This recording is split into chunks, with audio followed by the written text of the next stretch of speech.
Good morning, LinkedIn, Facebook, YouTube. I think we are in day 4 of quarantine, so I hope everybody is being safe out there and doing their social distancing. Man, what a very interesting time to be alive right now. Very interesting times out there. I hope everybody's doing well. If you guys are tuning in right now, let me know where you're tuning in from. Say hello. Don't be afraid. Don't be shy.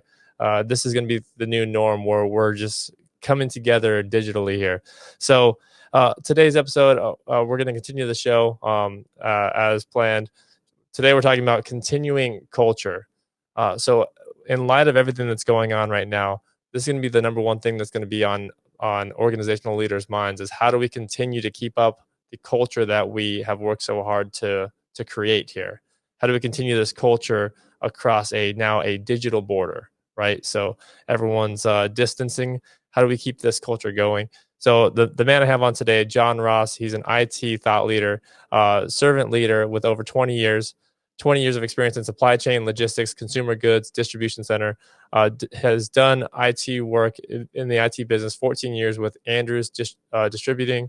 Prior to that, 4 years with General Electric. So he kind of set out on a mission and sat down and interviewed with over 400 different organizations to get their perspective, their direct perspective on culture. So today we're going to kind of bring him in to help us bridge that gap and help us understand what their perspective on culture was and how we can possibly continue this. So, John, good morning, sir. How are you, man? Good morning. Thank you again for Kyle for having me. Really appreciate generosity in having me this morning, but specifically offer me 2 rolls of toilet paper for my time and sharing my journey. So thank you so much for Oh yeah, absolutely. The toilet paper's in the mail, so I can't hand it to you directly, so it's in the mail. So hopefully you'll get that soon. So John, I usually start off every show almost the same way, and that is by asking my guests, what are you the most dialed into? And I want you to really get specific there, because sometimes people go a little high level, but like, what is the thing that you are the most dialed into? that. I think really it's just creating a purpose-led culture. I'm really passionate about that. I think if you've been a part of the journey with an organization that's still trying to find itself, understand what it wants to be, and ultimately who do they want to serve, it's a fun journey. It really is. And when you have your team members' input, it's a special process, not only to get to know them, but get to know really your customers very, very, very well.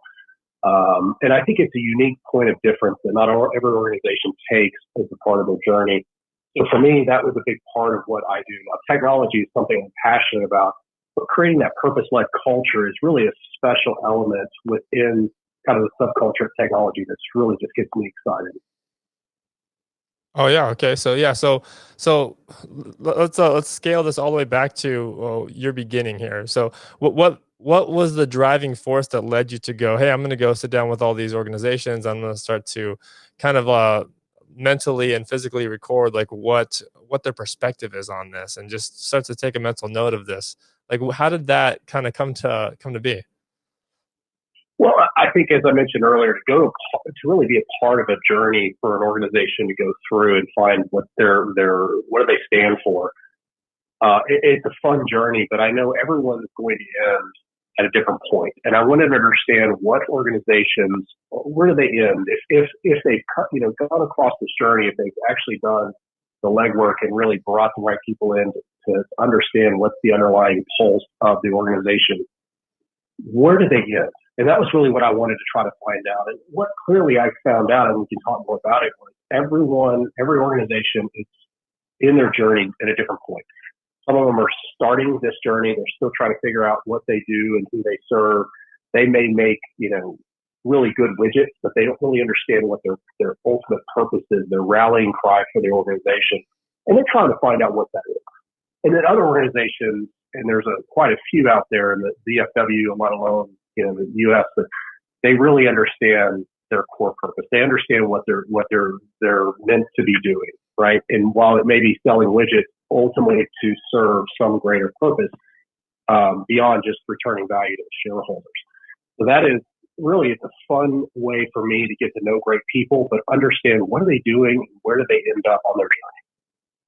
Right, right. Yeah, absolutely. So in that journey of understanding this, you've probably come across a lot of different things. What's kind of the thing that sticks out most, as an underlying theme there?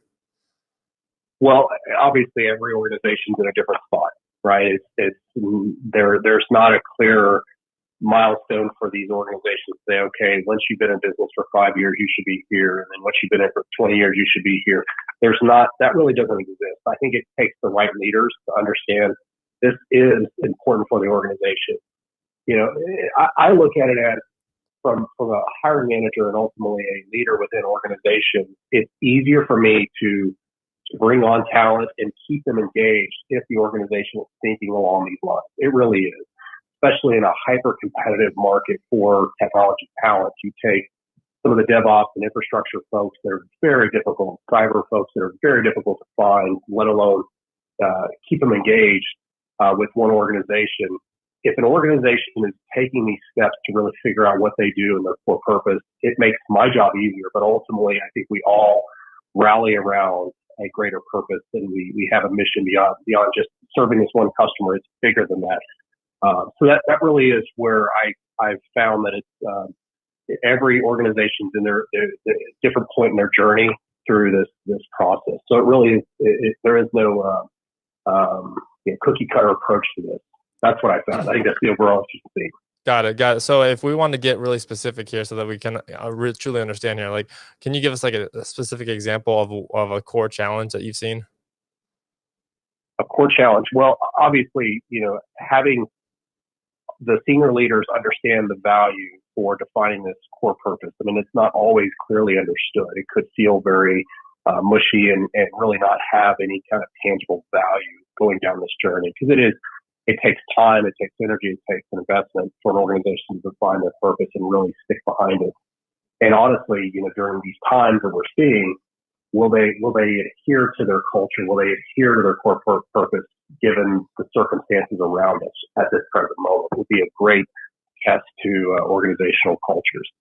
But I think if you have the moral compass and you really have the aspiration to lead organization, or people, I should say, people in a servant leadership mindset, this becomes very second nature, and it's something that I really gravitate towards. But specifically, I think organizations, one of the challenges they face is just the mental block of what's the value, what's the return of this type of investment. Yeah, right. And how do they even calculate that, right? Like that's ROI of culture. Like it's something like I can't even begin. I mean, there's probably data scientists that can figure that out, but for me, I can't even begin to comprehend that, right? So what is the ROI of that? Like what's the ROI of a basketball? What's the ROI of you know what I mean? Like so it depends on if you can quantify what it costs to onboard a team player, and specifically an exceptional one, and what they would do for your organization. Most people can put some form of dollar figure into, okay, it costs us $20,000 to bring on a candidate, whether it's 4 weeks of training, all the benefits, all the salary, whatever it might be that we do, just for that one individual. And I'm just throwing out a random number, but if you were able to quantify that, you're able to see the massive investment you're putting in people, and you better make sure that you're bringing on the right people that have that shared values that your organization needs and ultimately have. So I think that's a big part of what we've seen success in my previous life, but doesn't always work for every organization. They still have that mental block over what's the value, but that's what we've seen so far. But there could be other quantifying information, and I'd love to talk to more organizations and folks to understand what they did to quantify the value in this work. Yeah, no, absolutely. So, what do you think is? Maybe the answer is we don't know yet. But what do you think is the answer to overcome that mental block, as you stated? I think it's really being able to quantify it. So you're able to put a dollar figure into what it costs not to have it, and that could be the turnover. That could be really the gap in motivation. Maybe you have pretty aspirational performance goals, but you're not able to hit them. If it's not the talent, maybe it's the drive inside the person, because you can obviously reward behaviors, not necessarily performance. So making sure that your behaviors align with your values, I think, is a big part of what organization to be thinking about looking for. Oh yeah, absolutely. When you think of a solid culture, like a culture that like you would want to work for, what's what's the number one company that comes to mind, or a couple of them? Well, obviously, you can pretty much go through most of the top places to work. That's a good place to start. And that's where actually I started my journey. But some of the ones that popped up had exceptional cultures were Southwest Airlines Container Store. There's a few of those that immediately just continually show up on the places to work in the DFW area that is voted by their people. But there were some that were really surprising to me, and some of them, the smaller firms that really do care for their team members, really caught me off guard. I'm not sure if you're familiar with Slalom, the consulting firm. Yeah, They yeah. were unbelievable in how they treat their people. There was just a whole host of different companies that are doing special things for their team members. That it's not just about compensation. It's not about giving them little doodads or whatever. It's really finding ways to connect their values and their core purpose to ways to celebrate with the team, and that's what those companies do exceptionally well. Oh, excellent, excellent. So you're meeting with 400 different organizations. This happened over the course of what, a year and a half? Yeah, it's probably about 6-7 months. Oh, six, It's, 7 months? it's been a lot of fun meeting with Wow. great people, and honestly, So the you, you folks you that were I've just like talked to, you were just back to back meetings. Like you had to be. well, it almost spread like a wildfire. What I started with is I went to the top places to work to understand what they were doing first, and I made some introductions through friends, and next thing you know, I'm having a great conversation over a cup of coffee, or it might have been a quick phone call, but ultimately we were having some type of dialogue, and I started off asking them three simple questions, right? And it was meant to be quick, but it was really meant to be informative and let them understand that I really do sincerely care about this. And it was, what is your organization doing to engage you, right? What are they doing to engage their employees, their What customers, or their community? what is your That was where I'm gonna document these questions right here. So you said what is your yeah, organization doing to engage you? yeah. So what are they doing to engage you? How are they bringing you in and communicating what's happening within the organization? Where are they headed? What's their purpose? What's their values? So forth. And it started from onboarding all the way through continual development. And then we went to what's your purpose? And that's when I really saw the disparity between each organization. Because some of them knew their purpose. They felt it. It was clearly the heartbeat of the organization. Others had to reach for a plaque in their office to try to find out what it was. And that's okay. Every organization is going to go through their journey at a different time. And then ultimately asking about their company values. And that was really where I kind of ended the conversation, with the one exception of, do you know of any other companies that have exceptional cultures? Because I'd love to meet them. And it really was humbling how many folks said, hey, I know 4 or 5 companies you probably don't know, but they do great things. Let me make an introduction for you. Once that started, it was like a wildfire that really took off. And it was so much fun to be a part of this journey, learn, see what each employer is doing to celebrate their culture, but ultimately their employees, their customers, and their communities. It really was great. With all the mess and chaos going on around us, you can be overwhelmed with some of the things that are happening in the media. To have these kind of conversations, it grounded you to the good that's happening within our organization as well, or within our community as well. Right, right. Yeah. So what is your organization doing to engage you? What is your purpose, your company's purpose, and what are your company's values? So those are basically the three core questions that you asked, and that kind of spun into maybe a 30-minute to an hour conversation. That's it. And sometimes they were multiple hours. I mean, it was just a lot of fun to have conversations. There were many, many, many, and I stress this because, if I was to bring, have those folks sitting next to me, the radiation they would beam for their culture was unbelievable. I call them the culture champions or the culture warriors. Yeah. And I followed up just saying, hey, you were aspirational. You sold me in your company. I have no need, no.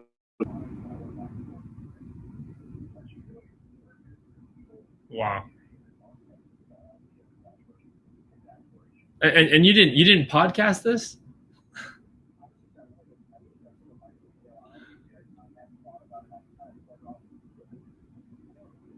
Yeah, yeah, that's good. Yeah.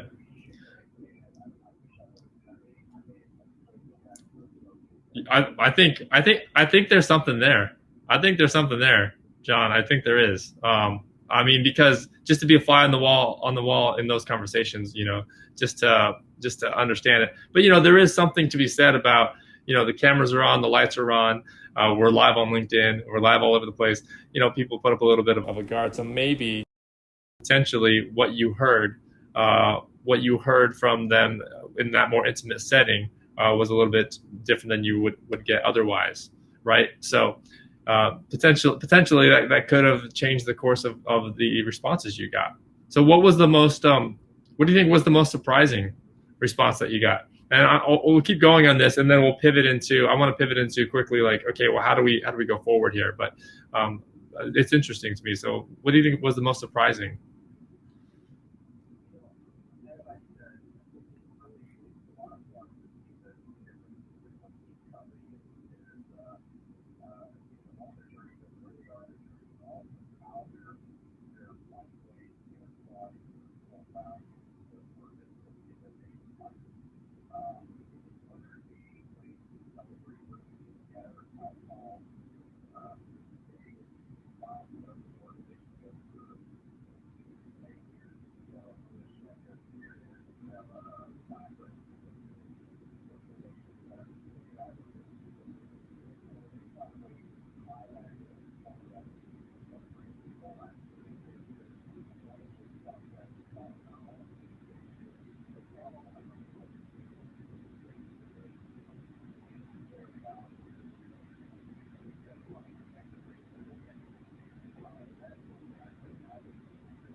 Oh wow, yeah, I think somehow. How did we lose your audio, John? Sorry, people say we lost your audio. I'm not understanding how that's possible here. Because I'm hearing it perfectly fine. Yeah, we lost your audio. Let me fix it real quick here.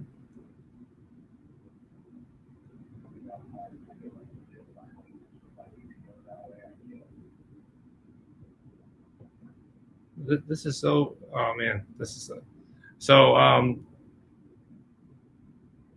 Hang on. Let's. Yeah, you may have to revert to sign language, John.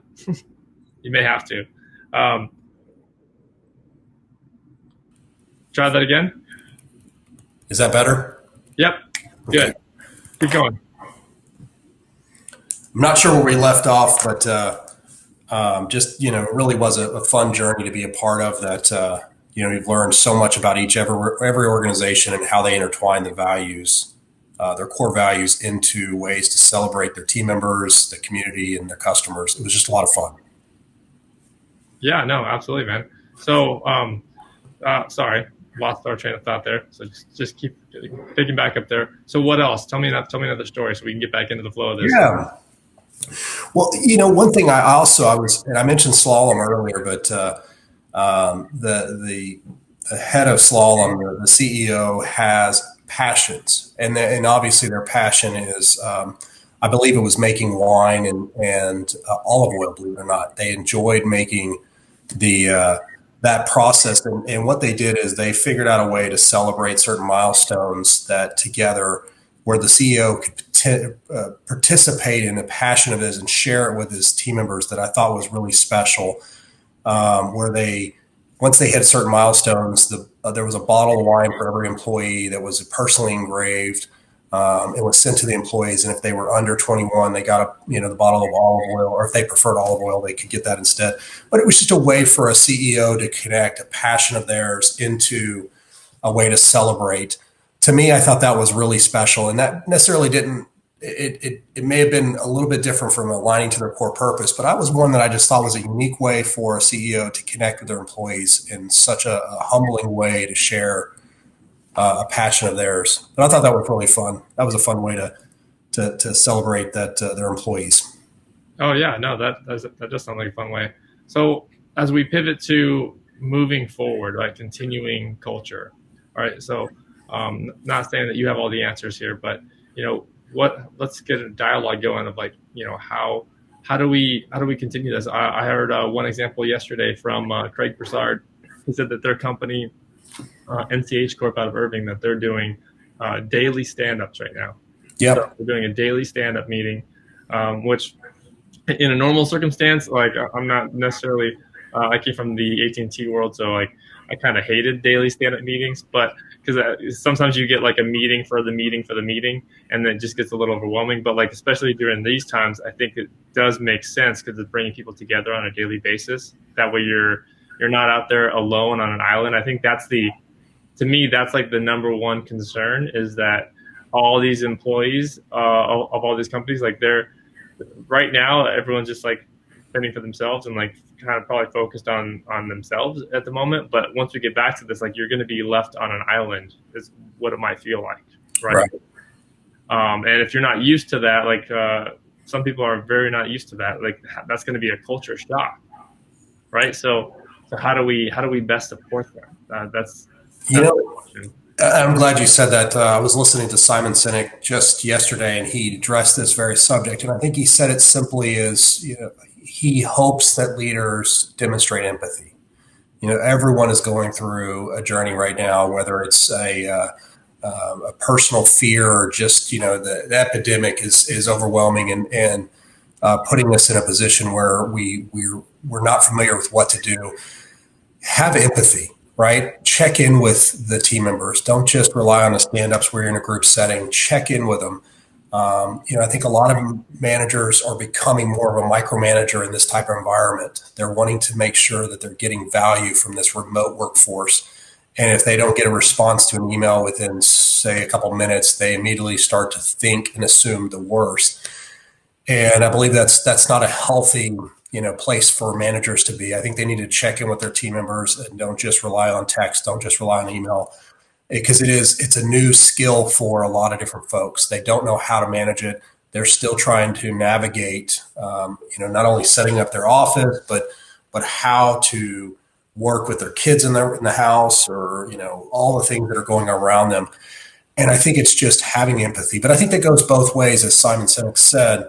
Is if a boss is starting to, or leader is starting to change, it's check in with them. Make sure that you're demonstrating empathy back to them, because they're going through a lot as well.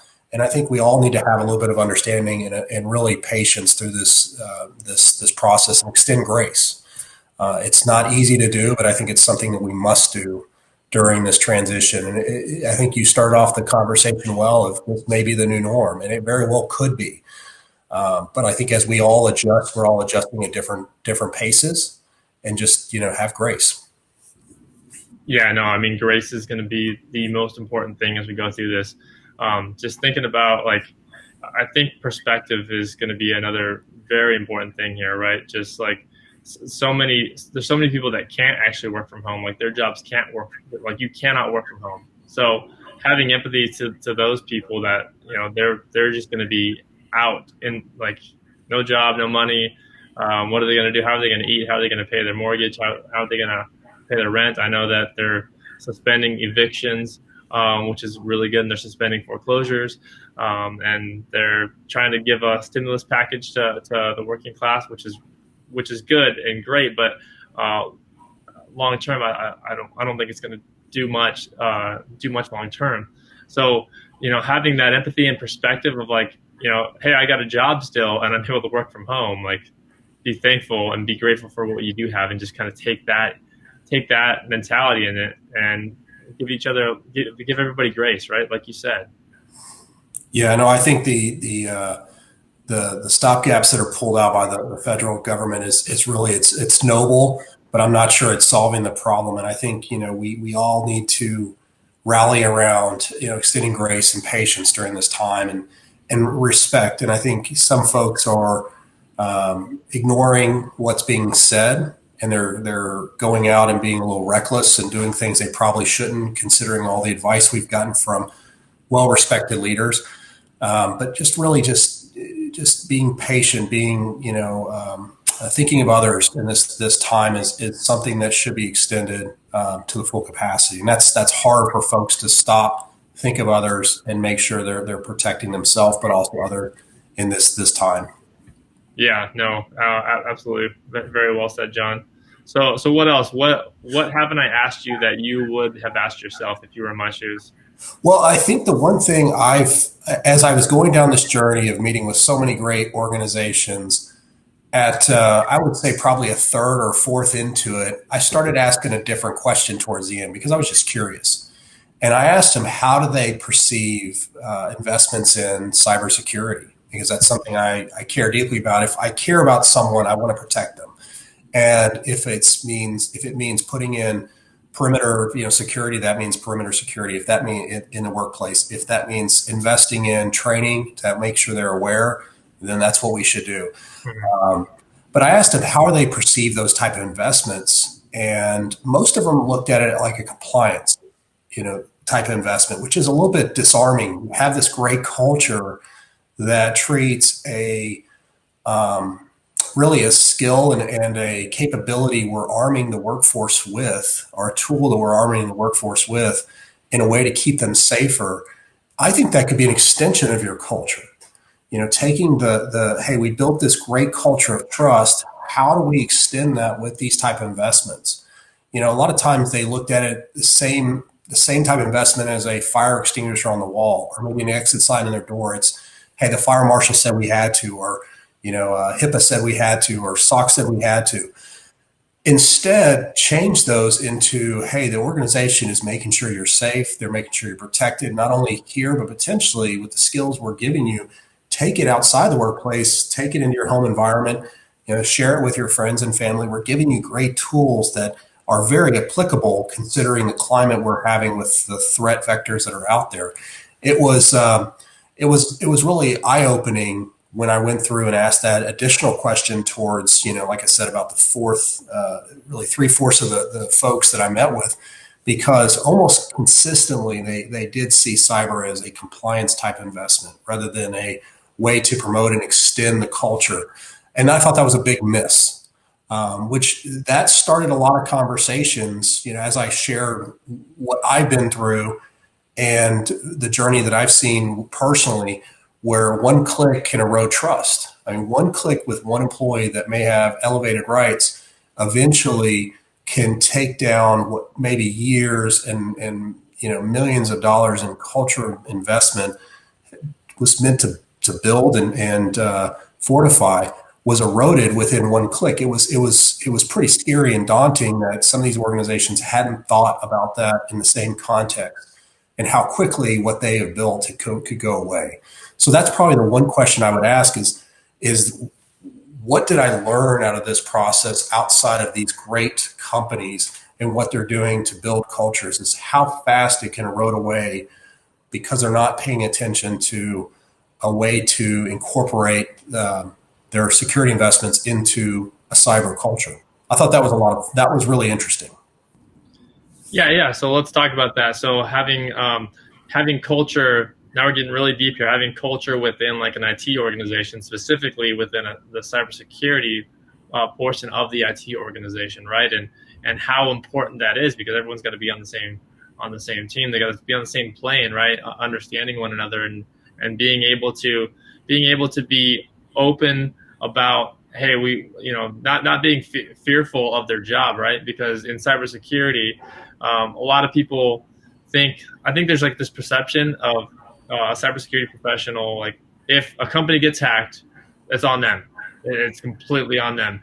And that could be true, but the cybersecurity professional's job is to say, hey business leaders, hey board of directors, this is my assessment of the risks that you guys have.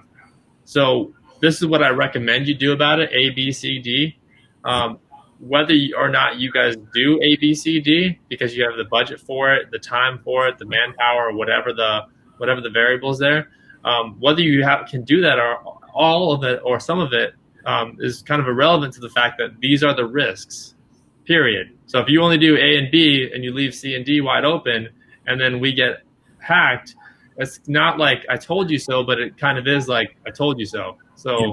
Right, and you got to have that. You got to be able to have that dynamic, right, and be able to have that level of openness within the organization to do that, right? No, you're absolutely right, and I think there's two things that I kind of want to comment on, and the first is I believe that businesses do have to make that choice over a risk versus reward, the investment versus the output. I get that there is a business decision that has to happen, but I think if we were able to connect the culture back in because of the investment we're making in the culture, could that be an extension of our culture process and our element? And I think that's something that I think a lot of leaders could potentially start to incorporate to help senior leaders understand the impact of one click, of one breach, of one malware event, whatever it might be. They understand that it's not just the potential of having to pay, for remediation services and whatnot. It's the culture, the trust that you built is gone. Folks stop necessarily. They start asking different kinds of questions, like, why do you need my social security? Why do you need this? Why do you need that? Where are you doing it? Which is all great questions. But the point is, they had a great culture of trust, and now they're starting to question every single person in the organization and why they do this, why do they do that, and it takes away from really the organization being able to thrive. And that's a concern that I think a lot of organizations either are facing or will soon face if they do not take these type of investments seriously. And the second piece, and you asked a great question earlier, and I think a better way to answer it is, what did I learn from this journey? Is great companies that really think about their culture every single day. It's not just up to HR to come up with a great culture and just tell people what it is. It's everybody in the company participating at the highest level and having input into the culture. And that's senior level leader all the way down to individual contributor. And I think the same is true with the security side of things. It's not just a CISO's job to tell the business what to do. It is the entire organization rallying behind what is best for not only for the organization, but my coworkers.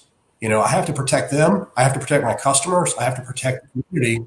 And one click could potentially harm all the stakeholders in the value chain. So that's something that we, hopefully as an organization will start, or really as a country will start to understand. It's not just one person's job in a company to manage this process. It's really everybody rallying behind it and supporting each other through this journey. No, absolutely. Absolutely. It is not just the job of HR, right? It's the job of everybody. Yep. So I think that's where I feel like some people fall short on that because they're like, well, it's HR's job to establish the culture. And maybe that's, the company needs to have that open mentality of, or, they do whatever they want, but a good culture company would probably likely have that just open-minded mentality of just everyone collectively come together, right? And make people feel safe. If you make people feel safe, that culture can exist, right? That's what it is. Right. And make them feel like their voice matters. Absolutely. And that's critical. Yeah. Yeah. So continuing that culture in a digital world, in an all digital world, will be interesting to see how this shakes up. But I think we can do it. No question of that. And just be interesting to see, like technical issues like we've had just now. Like think about all the people that join Zoom or Microsoft Teams or Cisco WebEx, and they have, there's problems with video, audio, like, so now there's like a miscommunication in some of these digital platforms as well. We always have technical issues, even those of us in IT, right? So it's just, it is what it is. It comes with the territory. Yeah, I think that goes back to extending grace. It's going to be messy. It's going to be different. I think we all have to extend grace both ways and just be patient. Right. Absolutely. Absolutely. So John, at this time, I want to kind of close this out here, and we're going to jump into speed dial right now. So this is going to be just a round of questions and fairly quick answers. So, John, what is the best business book of all time, in your opinion? I learned so much from The Obstacle is the Way. That is a great book, short read, that really just helps you understand it's not the destination at the end. It's really the process you go through that really transforms you. The Obstacle is the Way. Who's that by? I apologize. I don't have the author's name right in front of me. Oh, okay. The Obstacle is the Way. Obstacle is the Way. Your a digital resource like an app or website that you cannot function without, something that the masses could use. I think it's Captain Obvious here, but LinkedIn. LinkedIn is a great communal site to share great information, really just connect with others in a different capacity that Facebook or Twitter or others might have, that I really do lean on for a lot of guidance and really just knowledge sharing. Awesome. Can you name drop one person, at least one person who's had the biggest impact on your life? Outside of my father, my mother, I think, from a professional standpoint, Cynthia Goddard. I don't know if you know who she is, but she's the CEO of, and I apologize, it's Cynthia's daughter. She is the CEO of Adobe, and how she perceives IT and the work, it really moving forward, because it is evolving. The CIO's role is changing, the technology role is changing within organizations. How she views that shift, that paradigm shift, is really just inspirational. Where you have to be thinking about outside in instead of inside out. And I think where that it comes from is really it's a customer centric world, and IT leaders need to be very passionate about the customer journey and understand what that is. Very, very, finite details that really help them continue to serve their customers at a high level, but ultimately be able to conquer the challenges of ahead for that organization. Right. Yeah, absolutely. That's awesome. So what's her name again? Cynthia Stoddard. She's the CIO of Adobe. CIO of Adobe. Awesome. Yep. What is the best compliment you've ever received? We're often really difficult to hard on ourselves about taking compliments. So I like to see what people's responses are to this. So it's a lost art. It's not about what they said. It's how they delivered it. And it was a written compliment, and it was such a nice word to just say thank you for a specific item that I had done. And I still remember that when I got my very first, and I probably only gotten maybe half a dozen written thank you notes. But when I've got my first, I almost put that in a plaque, because it was so special to me, because it was very rare. They took the time, they spelled out specifically what I did, and really the impact that it meant for them. And it was really just a special message. So it wasn't necessarily what they said, it was how they delivered it. It was very inspirational for me. So I try to take the time to write thank you letters now. And that's a lost art, unfortunately. Yeah, yes, it is. Thank you letters, like handwritten ones that you mail. Yep. Top celebrity personality or CEO that you wish you could meet, and what would you talk about with them? I've been very blessed to meet great senior leaders, and I think the ones that I'm most connected to now are the ones that are most passionate, like Gandhi, Mother Teresa, those type of folks. I would have loved to meet Mother Teresa and just get to know her thoughts and outlooks a little bit deeper, and understand what was the driving force behind what she did and why she gave her life each and every day to serve others. It was just inspirational. So I think that's probably who I would reach out to if I could. Awesome. And last question, last but not least, John, what is something you do on the daily, like a personal habit that just keeps yourself dialed into your cause? My values pretty clear: my family, my faith, and my health. And I think my family, has been a lot of fun. We're locked up together, which is just a true blessing for me. And we went on a family bike ride yesterday, and we hadn't done that in quite some time. That was a lot of fun to get some fresh air, but ultimately just spend time together as a family has been a lot of fun. So that's what I think, really recharges me and gets me excited about, tackling tomorrow. Awesome, man. Well, hey, I appreciate you spending the time to be on the show today. I know we had a couple technical glitches in the middle there, but we pulled through. We recovered. everyone has a little bit of grace these days, hopefully. So thank you so much, John. I appreciate you sharing your story with us. And thank you for having me. What's the last words or last things that you're trying to accomplish? I think just trying to help folks understand that a purpose-led company or culture is a really good thing for not only the organization, but humanity alike. So that's what I would say that I'm trying to accomplish. Excellent, John. Thanks so much. All right. Thank you. Bye-bye. Bye. Hey, live viewers, thank you so very much for tuning in today. If you found even a sliver of value in today's episode, please, please, please tell a friend, share this on LinkedIn, tag people below, or share this directly in DM. That would mean the world to me. Without sharing it, the content does not get seen. That's just how it works. And also, if you are unaware, this is now available on every single podcast platform that's out there. So if you can't tune in live, no worries. Jump into the podcast. They're available almost immediately with our new streamlined process. So we won't miss a beat from now on. That's my promise here. But again, thank you so much for tuning in today. Hope you guys have a great, wonderful rest of the day. And remember, that thing that you're working on, that project that you've been putting off, stop procrastinating. Stop worrying about the strategy. The strategy can come later. Just start executing. Just start doing. Go out there and do stuff, guys. Thanks. Have a great day, guys. Headphones off. Let's do it.